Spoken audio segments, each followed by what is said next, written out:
What the carbon markets are created for is to be able to fund projects all around the world to promote that decarbonization. Like imagine, to put an example, let's say a reforestation project in Colombia. And then I am a transportation company in Spain that I have operations in Colombia, and I want to compensate my operations in Colombia. So I go there and I like that project. I select it. I make a card on the number of tons that I have previously calculated. I purchase, I pay by card, credit card, PayPal, or wire transfer. And then the developer receives the money, cancels the certificate in the registry, and sends their certificate to your email. So basically what we want is the developer selling for the price they understand is the best for them. So that brings the best prices in the platform for the corporates and transparency that the money is going to that pocket. It's like selling, as we say in Spain, is selling directly from the farmer to the table. No? We come to mix and to put together the traditional world with the crypto world in order to be able to support projects through the democratization of climate change. Welcome to Mindful Businesses, presented by Sarani, and I'm your host, Vidya Iyer. In our podcast, we bring to you brands that are mindful in their practices and processes. A mindful business adopts and employs sustainable social, economic, and environmental practices. Benedicto Valentine, the founder of CLIMATETRADE, helps us navigate on this episode a very topical feature of carbon offsets. Carbon offsets, simply put, are when a company or individual pays through a developer who have on their portfolio conservation projects, such as paying a farmer in the Amazon not to cut down trees for farming. As a fintech company, they help their customers calculate accurately their carbon footprint and connect them to the carbon marketplace. CLIMATETRADE engages with medium and small developers and connects them to the wide range of customers, may they be airlines, transportation companies doing the last mile delivery, technology companies, or companies in the financial sector. You may have come across at the checkout of many websites where you can opt to buy carbon offsets to offset your carbon footprint. How do you know the couple of bucks that you paid, the $5 additional that you paid to an airline company actually goes to the conservation projects? And how do you know that your offset is not resold to multiple customers? CLIMATETRADE, using the blockchain technology, assures you of complete transparency. You can pick the development project and they give you a certificate to assure you that your carbon offset is not resold in the marketplace. Let's learn more about this fascinating topic from Benedicto Valentine, founder of CLIMATETRADE. He joins us from Valencia, Spain. Welcome, Fran. Thank you so much for having me here today. Now is better than no time before for us as consumers, as entrepreneurs, as overall human beings on this planet Earth to implement sustainable practices. There are two ways we can approach it: reduce our emissions, and the second is by offsetting our carbon footprint. If you had to pick the top 3 activities that are the main contributors of CO2, what would they be? Like basically today, obviously we are looking towards decarbonization in all different sectors, but obviously oil and gas is one of the principal ones, transportation, and then it could be a spread between fashion and other sectors that are polluting, but also construction is very important. In very non-technical terms, can you tell us what are carbon offsets? How do they work? Carbon offsets were created in order to be able to fund decarbonization. So there are countries, it was originated for that. There are countries that do not have, let's say, the enough capabilities in terms of funding to decarbonize their economies.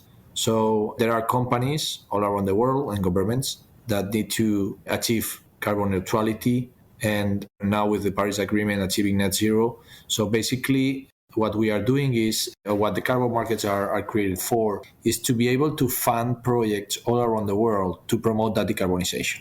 So basically, for the people to understand, is like green projects, let's say reforestation, afforestation, renewable projects in the initial part. Imagine that you are sourcing your energy from carbon, from coal, from other contaminant, let's say, sources, and you can substitute that for renewables. So at the very beginning, when this started in 1997, we needed to fund that renewables, and the carbon credits are a way to do it. So each carbon credit is 1 ton of CO2. And so whenever the companies measure their carbon footprint, or the citizens measure their carbon footprint, they can offset by buying these tons of CO2 mitigated in other places in the world, so they can compensate the carbon footprint. So, very simplistically put, a friend of mine explained it to me. He said, if I wanted to offset my personal carbon footprint based on a flight I took to, say, Spain, I could reach out to these organizations which have green projects, for instance, and pay maybe farmer in the Amazon not to cut trees. Is that accurate? That's exactly the essence of what we are talking about, no? Basically, imagine that we need to go from Spain to, let's say, US, no? And I need to fly, obviously, because I need to get at the right time there, no? So basically, I have a carbon footprint of that flight. I need to calculate first that carbon footprint, and then exactly I'm offsetting, I'm buying that, let's say, that mitigation or that reduction that is happening in other parts of the world. That's why we created that. What we do is we bring that developers all around the world in order for you to be able to deposit that money directly to them and to make a direct impact.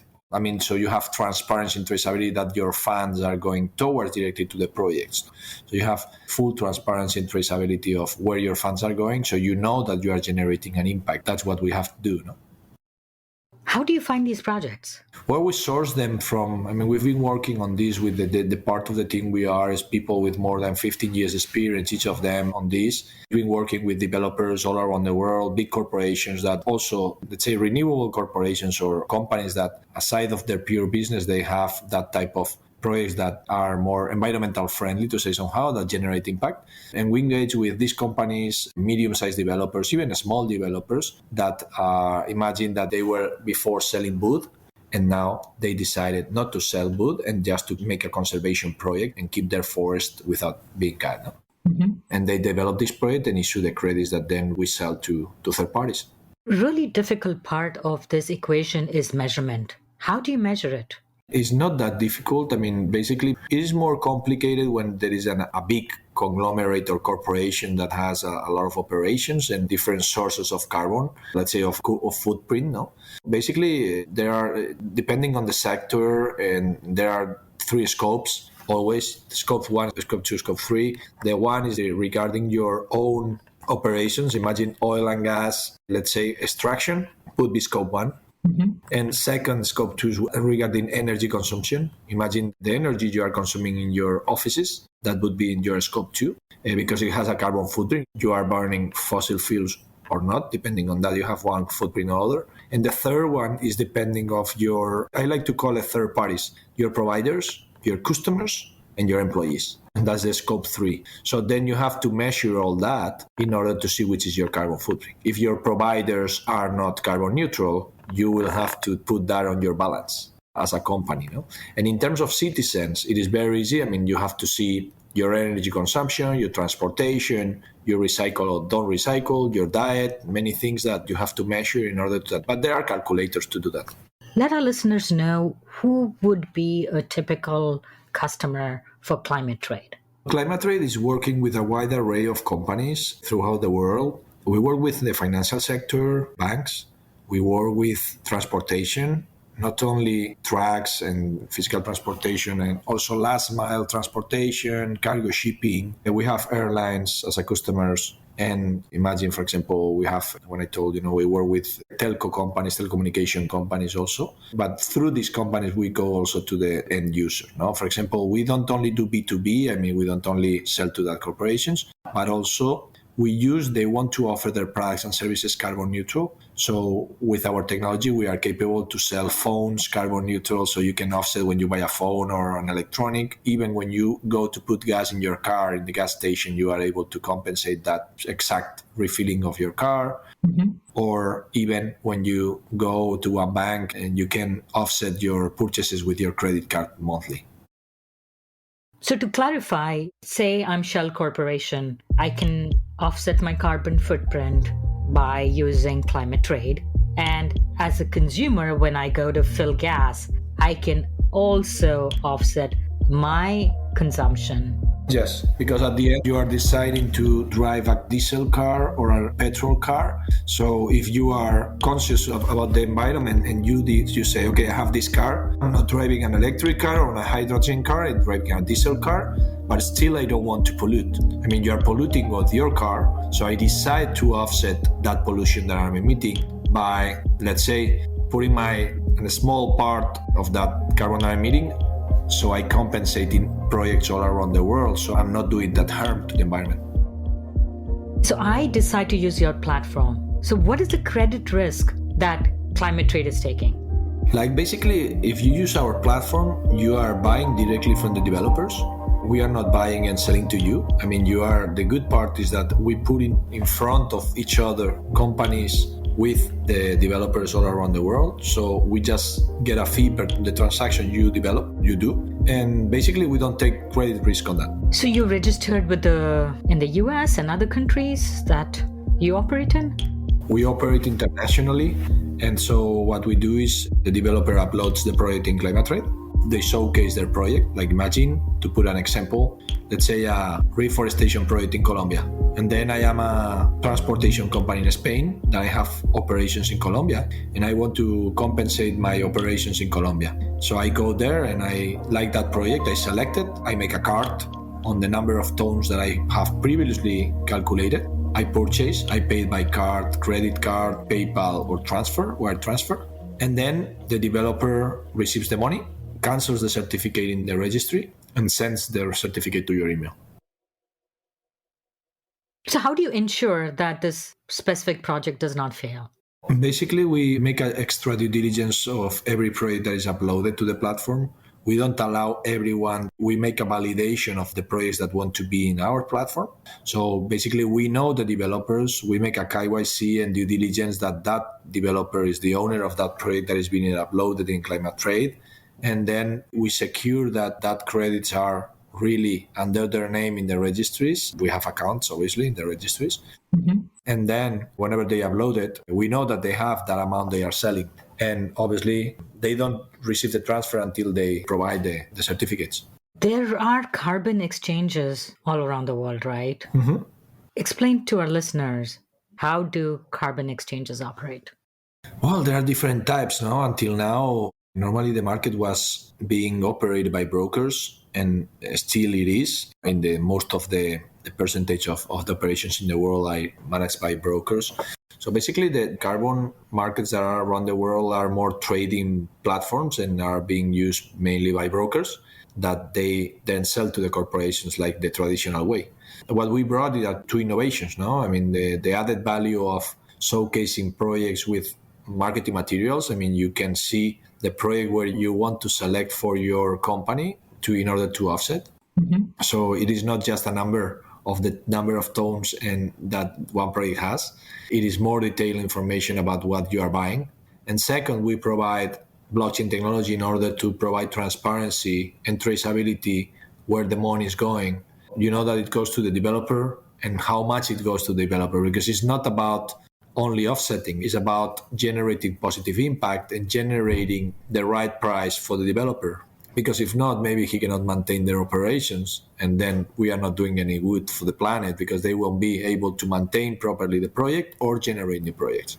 If I take this and use the analogy of the stock exchange, either you trade directly on the stock exchange or you use investment houses to do it for you. Is that a good comparison? Yeah, I mean, but it is not a commodity like it can be, for example. There are two types of markets. There is the mandatory and the voluntary. We are talking about voluntary here. We operate in both, but we started with the voluntary, and this is the one that we are one of the main operators, one of the main platforms.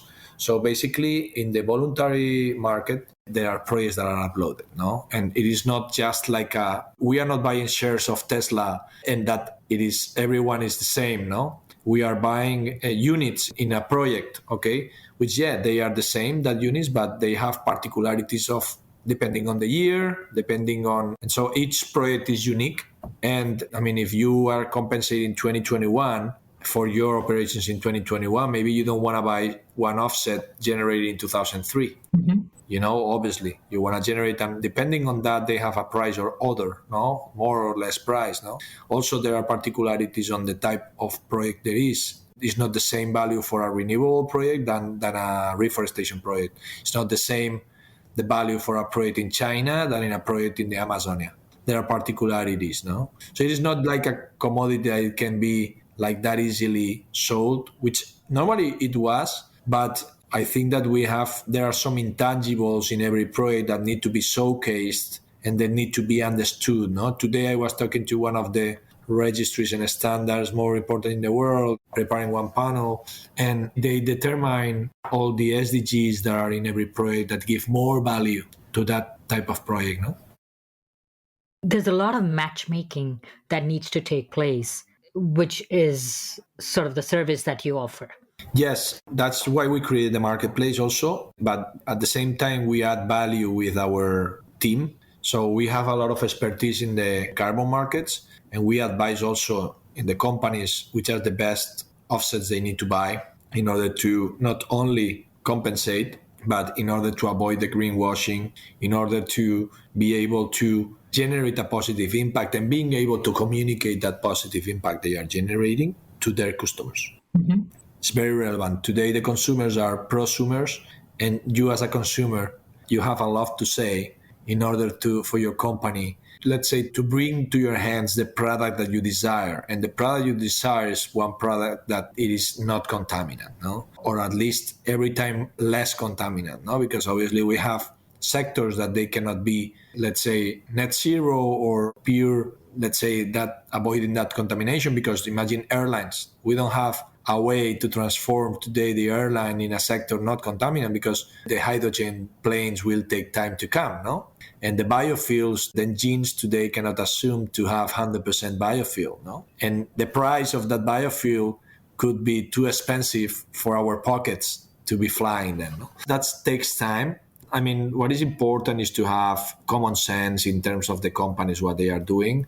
They need to have it in their mindset. Every time more the investors and the world is demanding from CEOs and from the boards of the companies common sense, and they are demanding people that they have the clear idea that they want to change the way their company is behaving towards the planet. And on that side, that's something, there's no other way. I mean, there's just moving forward, and that's going to be like that. I mean, you can be a CEO that you don't believe in climate change. You won't be longer CEO at some point because your company is going to take you out, because your company wants to keep selling their product. And at the end, your consumer is going to demand you that, no? The service that you provide kind of inhibits the companies from going directly and buying the carbon credit from various public exchanges. How much does ClimateTrade charge for these services? Basically, ClimateTrade, compared to traditional brokers, is much, much cheaper, because in terms of savings of more than 50% compared to traditional brokers, because you are buying directly from the source. You are buying directly from the developer. So normally the traditional operations had a charge in the voluntary, like spreads, sometimes even more than 100%. No? And now, and even imagine the traders like buying, stocking, and then waiting for the right time to sell their product, or not selling in order to make the price to go up, or even the double counting we were saying, not saying several times, same credit. So basically what we want is the developer selling for the price they understand is the best for them. So that brings the best prices in the platform for the corporates, and transparency that the money is going to that pockets. At the end is offering demand also, like in other places, but you have at least directly. It's like selling, as we say in Spain, is selling directly from the farmer to the table. No? So if I am a corporation, the valuation probably changes over time, right? How do I know the valuation is? Do I get a monthly statement? I'm comparing these to like just a simple buying stocks, or some other forms of, not really investment, but some other commodities that are traded. There are some references in the market for value of voluntary market. There are some it's in the Standard & Poor's Platts, and there are even softwares that are coming up now in terms of valuing transactions and how the market is evolving. We have a reference in Europe in the mandatory, which is, in my opinion, is not a, let's say, accurate reference today, but it is approximate. Today we are looking at Europe is 80 euros a ton, but it's in the mandatory market. That doesn't happen in the voluntary. In the voluntary, we are talking about prices around $50 a ton, more or less, in the mitigation credits. And if you go to high quality and carbon removals, we would be talking more than $25 more or less. No? That's growing in terms like the demand has grown a lot, and obviously the prices has been going up also. Probably since we started, it's been up fivefold since 2017, more or less. Mm-hmm. And consider that when we started in 2017, mandatory in Europe was around 9 euros a piece. Now it's 81. The growth is exponential, and it's going to keep growing. No? So basically, there are some references in the markets, and soon we will have more tools to provide that and to provide accurate prices on what is happening in the market. When did you start ClimateTrade? What was the first beta version of ClimateTrade was 2018. We created the first platform then, and that year we were recognized by the UN as the best solution in the world for the carbon markets. Let's say the new carbon markets now, post-2020, which is the kickoff of Paris Agreement, what was approved last year in Glasgow. No? That was the initial year, and when we started to knock at the door of the companies. And prior to that, you were a banker? Yes, I was. I've been entrepreneuring very young. I created my first company when I was 16. Then it came the bubble of the dot-com 90s. And then I sold the company and I started to business and law and business. And I made an MBA and I started to work with one of the leading tech banks in the world for 15 years. And then I embraced blockchain at the very beginning when the Bitcoin came out. Well, I became one of the, let's say, first practitioners of blockchain, to say somehow. And well, from there, I created Climate Coin in 2016. I created the concept Climate Coin, the first tokenized carbon credit in the world.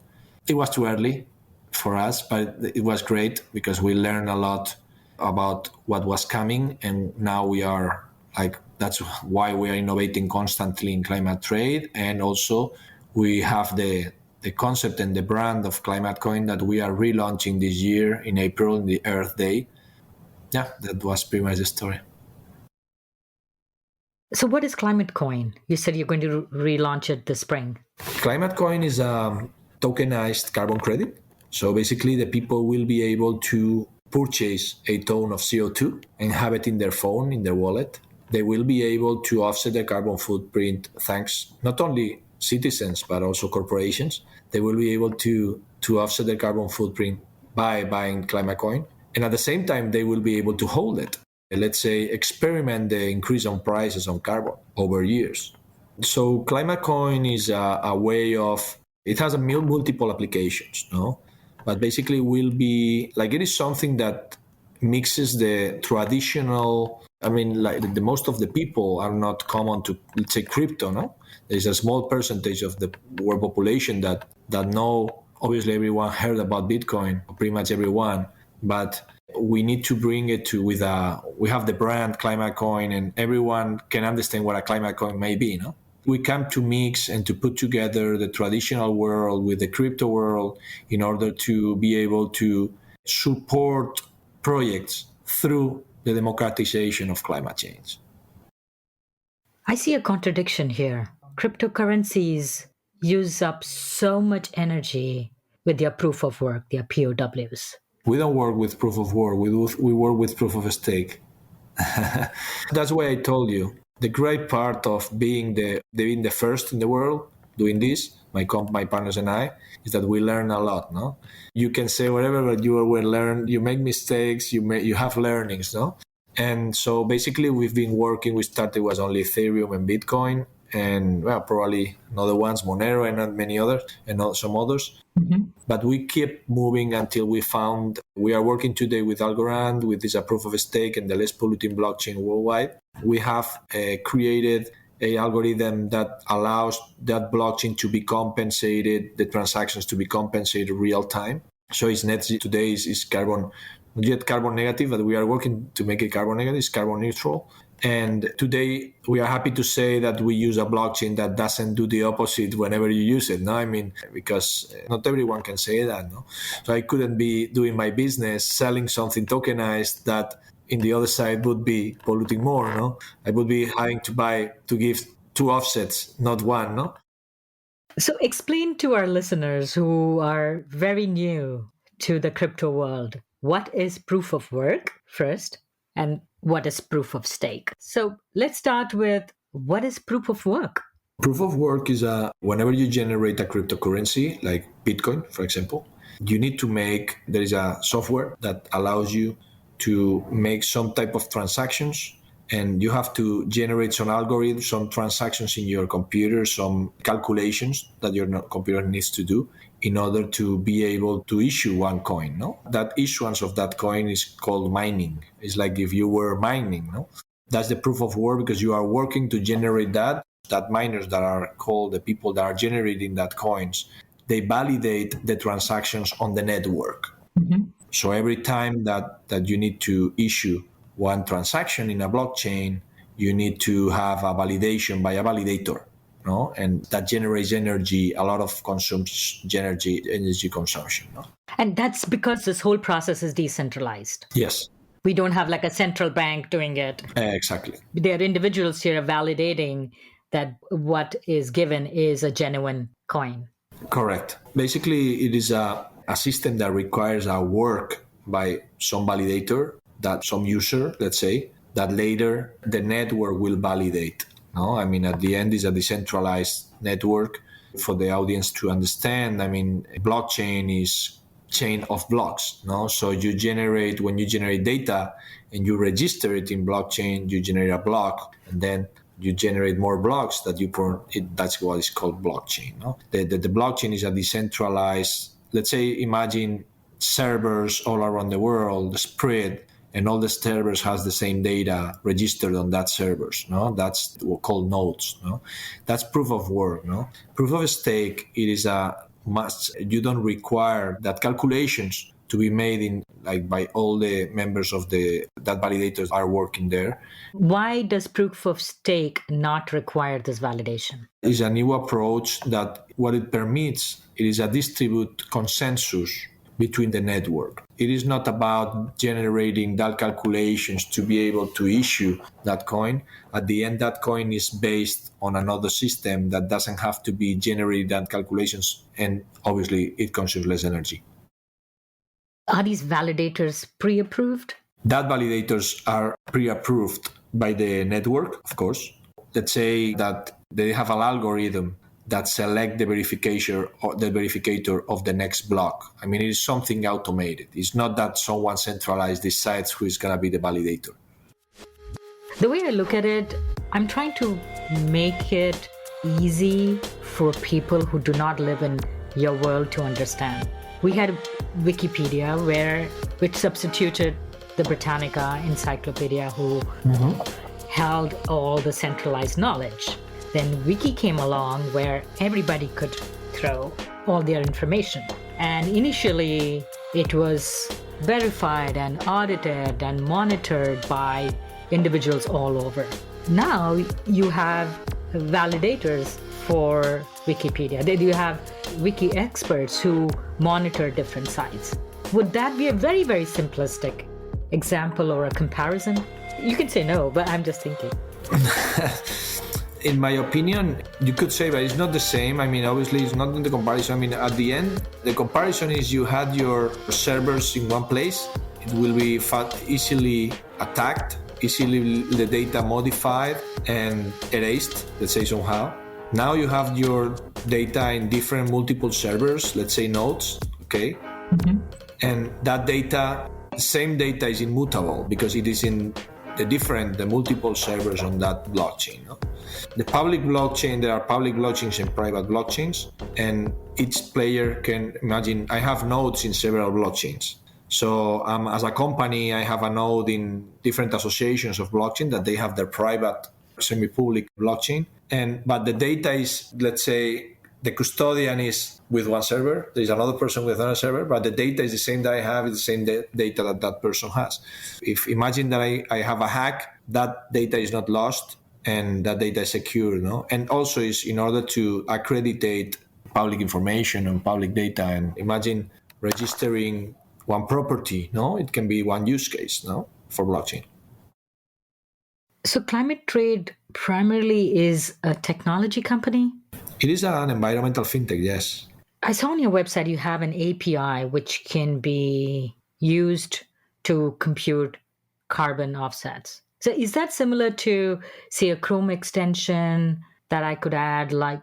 Yes, exactly. In fact, we are working on a Chrome extension for that, no? Yes, for the people to understand, what it allows is that you can get our technology. Let's say, let's get our offsets and put them in any product or service that you are buying. So the companies can connect to the API, and that API allows to make calculations of carbon footprint and can make compensations and issuing certificates for you as an end user. So I can put you an example. You can buy a flight. Imagine Iberia. Before the COVID, we were working with Iberia on that. We developed the system, and then you calculate your carbon footprint as your flight from Madrid to, let's say, Brazil, and it tells you, okay, this is 2 tons of CO2. And then the system makes a call and they bring the price for that tons to be offset and gives you, as a user, like if you put an extra bag, no? So you say now, okay, this is the price for the 2 tons of CO2 that your flight is contaminating. Do you want to offset? You say yes, you add it to your total. And then our API allows to bring a certificate that accreditates that you, as a user, you are offsetting whatever you decided. Imagine in the Brazil Amazonia, that you offset 2 tons, that you pay that price, that money went how much to my pocket and how much to the developer, and that is all registered in blockchain, so it's public.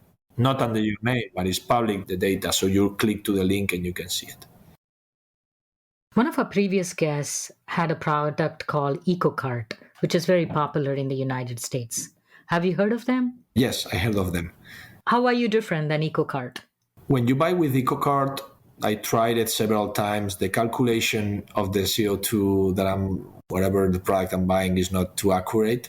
I even put China, the shipping to China, and then I changed the shipping to US, and the price was the same. So that's one first thing that should be accurate, or at least more accurate. Second thing, I don't know if the credits are somewhere or not. I mean, they say they offset, but I cannot have any way to guarantee that, no? I mean, we do totally opposite. We give you a certificate where your money goes, in which project, and we guarantee you that that project has been canceled in the registry, so there is no double counting, which is the problem that killed the carbon markets in the past, no? We need to have that transparency in the carbon markets now, because then you find places that I talked to some companies that are not longer in the market, that they were saying, man, it happens to me that I sell a lot of offsets and then I go to buy them to the brokers and there are no offsets anymore of that project. He got the money from the people, he told the people they were offsetting, and now he cannot buy the offsets, no? So that's not a nice thing, no? And that's something that we cover totally, no? I mean, we have very clear that from the beginning that our customer needs to know where their money is going. If not, you feel scammed, no? So that happened to me when I was flying with one airline in the past. This case was Ryanair. Paid €5. I didn't know where my money went. They just said they were offsetting my carbon footprint. I don't know where my money went. I didn't receive any certificate, any email, nothing. So where did my €5 go? Did I generate any positive impact in the planet, or they just took my money, no? I get the same feeling when I'm trying to ship with, say, UPS or FedEx. There is a checkbox to say, do you want to make this shipment carbon neutral? My first instinct is to check the box. I'm like, okay, it's a couple of dollars, it's fine. Yes. But I have the same suspicion. So what are you doing with my $2? It's not much, but over time. And I mean, I was talking to one of the marketing heads of one of the biggest hotel chains in the world, and they say, Frank, we are moving towards a total transparency to my customers. My customer wants to know that the orange that they are consuming in the breakfast, we need to know where it comes from. I need to know where it comes from. And if I'm in Spain and they have oranges and they are coming from South Africa or something, and maybe they don't like that, no? They need to know that. Mm-hmm. And it is just the main difference of telling the customer what they are buying, no? Because they deserve to know what they are buying. This is the same, no? Climate trade is able to be transparent because you use blockchain. Yeah, we use blockchain to accreditate the transparency. At the end, I don't need to hide nothing, no? So what I tell you is, I show you, but imagine I could tell you that the money is going to the pocket of the developer and you could believe me or not. What I'm telling you is, look, this is a transfer in blockchain that I made to the developer and this is registered in a blockchain. This is how much money the developer received on this transaction. Say I'm hosting an event, which seems still not that easy to do because we are still in a pandemic. Yeah. I would come to you, ClimateTrade, and I say, Fran, I'm hosting this conference where 500 people are flying from all over the world. How do I, as the organizer, compute my carbon footprint? Well, there are calculators for events, no? So basically, you would take all the data. There is a calculator that asks you the questions on how many people is coming, how the people is coming, how many people are flying from outside, are you putting meat in the reception, how much power, energy the reception is consuming, how many days, all that, no? And then you have data, and then you have your number of carbon, of CO2. Do you and your staff, are you constantly buying carbon credits for your everyday consumption and the flights you take or the energy that you use? We do per year, no? Basically, obviously, we always use our customers. This is obviously, my coffee is Lavazza because we work with Lavazza, and my transportation in Spain is Cabify because today is my customer. So I work with Cabify, and once I get a Cabify, I know how much is my CO2 with my trip. Mm-hmm. I don't have to do it because I already installed that technology on Cabify, you know. But basically, yeah, we calculate all the carbon footprint during all the year, and then at the end of the year, we compensate that carbon footprint ourselves. How many employees does ClimateTrade have? Basically, we are 30 people today, but we are working on opening operations in 2 countries in the first quarter and other 2 countries in the second quarter. We will be growing a lot, like probably we are hiring 2 persons per week today. I don't know, probably at the end of the year, we are more than 50 people. I love the concept of the carbon offsets, but is there a moral hazard for companies, for consumers who will not reduce their carbon footprint, but just say, okay, I'm going to buy these offsets? You possibly are an enabler for these sort of companies, right? That's not going to be possible anymore. I mean, at the end, consider that the governments have a target of achieving carbon neutrality by 2050. Some of them, they took a little bit more of time because they are huge. Imagine China or India, no? That they took more than 2050. No? But at the end, corporations are going to be pushed to achieve carbon neutrality and to do proper things in terms of a strategy towards carbon neutrality. It won't be the possibility because their consumers won't be consuming their products. The society will be pushing that companies. The governments will be demanding efforts from them. Imagine in Europe already there is a regulation that companies of more than 250 employees, they have to report about sustainability every year. Mm-hmm. So you need to say your carbon footprint of that year and what did you do to reduce that carbon footprint. So it is a step before that it's mandatory for you to at least establish a proper plan to achieve carbon neutrality in a certain, every company needs to establish a plan to say, I'm going to be carbon neutral in 2035, 2040, because obviously they need to change processes and become more efficient. All companies know that they have to do it. There are other countries that are more advanced, like, for example, France is doing this already for more than 7-8 years, no, in the companies, no, even 10 years, no, in a decade, no. I remember my first panel in the UN was with one chemical company from France that was 2017, and they were already making provisions in their balance sheet 3 times the price of carbon, no, and in a high price of carbon, no. So imagine. ClimateTrade is part of the American Sustainable Business Council. Yes. And that council is very active in bringing about policy changes. Mm-hmm.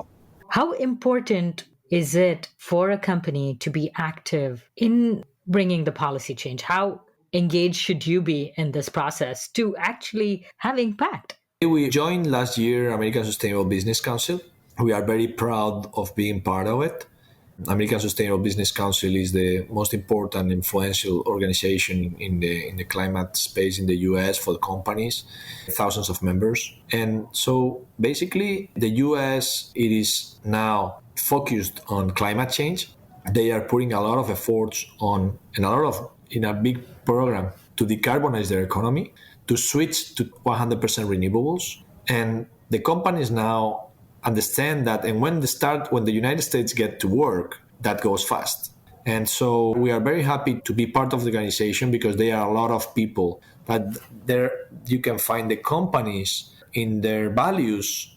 That was much before than now. It is a political focus, no? So you have companies that are embracing this and that are pushing forward changes, no? In terms of in their own companies, in their own value chain, in their own processes, and helping change policies at the same time. No? So very proud to be there. The work they are doing is amazing. And yeah, we will keep supporting them.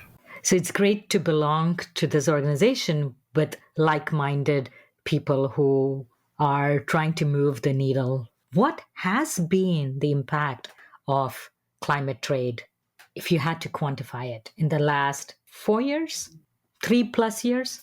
Well, for us, the most important part is we've been leading innovation on the space. I would like to say, and in the words of one of the top leaders in the environmental space, basically you pushed innovation in the world on the climate space. No? Basically, we brought innovation and made not only with blockchain, but also in the generation of outcomes directly from the source with digital MRBs. And we brought a change in different organizations that we were part of. We've co-founded the Climate Change Coalition in the United Nations. We've been working in the European Union with supporting and bringing new ideas for, let's say, outcome generations for different initiatives. But basically, from Spain, that we were a small company created in Valencia, in Spain, we pushed the corporations in Spain and we helped them learn about how they had to go towards carbon neutrality. So spreading the word and, let's say, bringing that expertise to them. Basically, our brand, I think that inspired some changes in carbon neutrality because that was, as you said in your last question and 2 questions before, you were saying, this can be seen as I can pollute and then pay for pollution. No? So I think the narrative, we helped changing the narrative in terms of saying, okay, this is not about paying for pollution. This is about generating positive impact with my change. No? That's what it's all about. No? ClimateTrade from the beginning is not a marketplace for selling carbon only. It is a way of helping companies to reduce, to be more efficient, to fulfill that with technologies that make possible. And at the end, obviously compensate. No? So obviously we have to make the change possible. In the meantime, we have to make money, obviously. If not, we wouldn't be here. But we need to change the way we do things. It is first about calculating, reducing, making more efficient your processes and not having that much carbon footprint. So I think that we contributed a lot to that. Thank you so much, Francisco. Wishing you all the best for your future. And I hope ClimateTrade continues to impact our world by reducing everybody's carbon footprint. Thank you so much for coming on Mindful Businesses. Thank you so much for inviting me, Vidya. It's been a big pleasure to be with you here today. I hope we have an opportunity to meet in Valencia and go to the paellas together. For sure. Paella is waiting for you guys also. And please let me know and with time and we can organize it for sure. Thanks so much for your time today. Thank you again. You're listening to Mindful Businesses, hosted and produced by Vidya Iyer. We'd love to hear from you. Send a voice note with your questions or comments to info@mindfulbusinessespodcast.com. Subscribe, rate, and review us on Apple Podcast. If you learned a thing or two from this episode, share it with one friend. We recorded this podcast in Lafayette, Indiana. Theme music was composed by Tatum Gale. Our marketing assistant is Caitlin Milligan. Our advisors are Jim Stone and Anupama Pasricha. This is Vidya Iyer with Mindful Businesses.